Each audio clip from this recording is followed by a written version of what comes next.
সূরা কাউসার পড়ে হাতের বৃদ্ধাঙ্গুলে ফু দিলে, এভাবে ফু দিলে যে কেউ আপনার বশ হয়ে যাবে, অর্থাৎ আপনার কথা শুনতে সে বাধ্য হয়ে যাবে। মনে রাখবেন, কোরআনের ভিতরে আল্লাহ তাআলা সব কিছু দিয়েছেন, সকল রোগের ঔষধ দিয়েছেন এবং মুমিনদের জন্য কোরআনটা রহমত হিসেবে আল্লাহ তাআলা নাজিল করে দিয়েছেন।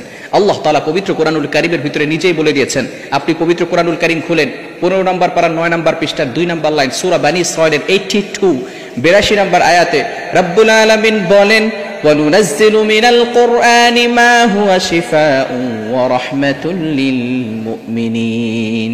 আমি আল্লাহ তাআলা এই কোরআনটা মুমিনদের জন্য রহমত স্বরূপ, শেফা স্বরূপ নাজিল করে দিয়েছি।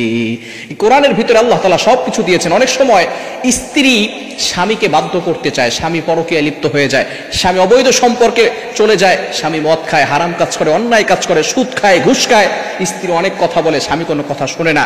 এই হালাল ভাবে চালানোর জন্য, সঠিক পথে আনার জন্য কোনো স্ত্রী যদি তার স্বামীকে এরকম বশ করতে চায়, বাধ্য করতে চায়, তাহলে কোনো আপত্তি নেই। মনে রাখবেন, এই বশ করার জন্য অবশ্যই খারাপ কোনো কাজ করা যাবে না। অনেকে আছে গার্লফ্রেন্ড বয়ফ্রেন্ড, অনেক বয়ফ্রেন্ড তার গার্লফ্রেন্ডকে ইমপ্রেস করার জন্য অথবা বশ করার জন্য এই ধরনের কাজ যদি করেন, কখনো এটা আপনার দ্বারা ফায়দা হবে না এবং এর দ্বারা আপনি কোনো উপকৃত পাবেন না। মনে রাখবেন, হালাল যেই কাজগুলো আছে সেগুলোর মাধ্যমে আপনি বশ করতে পারবেন। অনেক সময় অফিসে কিছু বস আছে, তারা অনেক সময় যারা কাজের লোক আছে তাদের সাথে খুব খারাপ ব্যবহার করে, অনেক সময় বাজে বিহেভ করে, তাদেরকে ঠিক করার জন্য, যাতে করে ভালো ব্যবহার করে, এই বসকে বশ করার জন্য, বসকে নিজের বাধ্য করার জন্য এই ধরনের কাজ করা যাবে। অনেক সময় স্ত্রী পরকীয়ায় লিপ্ত হয়, স্বামী তাকে নিজের বাধ্য করতে চাইলে আমলটা করতে পারেন। সূরা কাউসার খুবই গুরুত্বপূর্ণ একটি সূরা। আমরা সূরা কাউসার সকলেই জানি, ইন্না আতাইনাকাল কাউসার ফাসাল্লি লিরাব্বিকা ওয়ানহার ইন্না শানিআকা হুয়াল আবতার। এটা হাতের বৃদ্ধাঙ্গুলে ফু দিয়ে যদি কাউকে বশ করতে চায়, আমি নিয়মটা বলে দেব কিভাবে বশ করবেন। আসুন এটা ভালো করে জেনে নেই, কিভাবে আমরা সূরা কাউসার পড়ে এটা বশ করব। ভালো করে আপনি নিজের ঘরের ভিতরে বসবেন, বসার পরে আপনি নিজেকে পবিত্র রাখবেন। পবিত্র রাখার পরে সূরা ফাতিহা একবার পড়বেন এবং 4 কুল ইয়া আইয়ুহাল কাফিরুন, কুল হুয়াল্লাহু আহাদ, কুল আউযু বিরাব্বিল ফালাক, কুল আউযু বিরাব্বিন নাস, এটা পড়ে নিজের শরীরকে বন্ধ করে রাখবেন।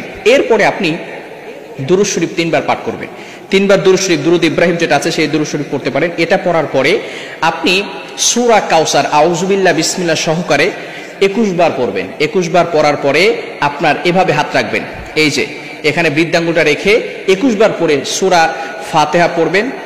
এরপরে আপনি 21 বার পরে এখানে ফু দিবেন। ফু দেওয়ার পরে এটাকে এভাবে মুষ্টি করে রাখবেন।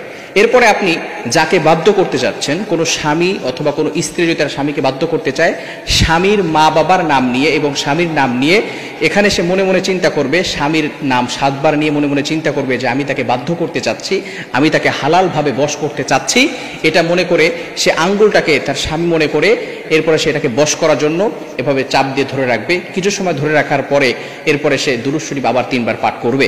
তাহলে অবশ্যই আল্লাহ তাআলার যে কোরআনের যে ফয়সালা আছে, আপনি মাত্র 21 দিন নয়, মাত্র 7 দিনের ভিতরে ভালো ফলাফল পেয়ে যাবেন যে কিভাবে কাউকে বশ করতে পারেন। 7 দিন যদি টানায় আমলটি করতে পারেন, তাহলে আল্লাহ তাআলার পক্ষ থেকে ফয়সালা আসবে। এজন্য আসুন আমরা সঠিকভাবে, হালালভাবে, এবং অবশ্যই আল্লাহ তাআলার প্রতি পরিপূর্ণ ইয়াকিন থাকতে হবে, পরিপূর্ণ বিশ্বাস থাকতে হবে। যদি ইয়াকিন আল্লাহ তাআলার প্রতি না থাকে, ট্রাস্ট না থাকে, তাহলে কিন্তু হবে না। এজন্য আল্লাহ তাআলার প্রতি বিশ্বাস রাখতে হবে, সঠিক পথে চলতে হবে। এরপরে কোরআনের প্রতি বিশ্বাস রেখেই কাজ করলে আল্লাহ তাআলা অবশ্যই ভালো ফলাফল আপনার আমলনামায় দিয়ে দিবেন। আল্লাহ তাআলা আমাদের সকলকে বুঝার তৌফিক দান।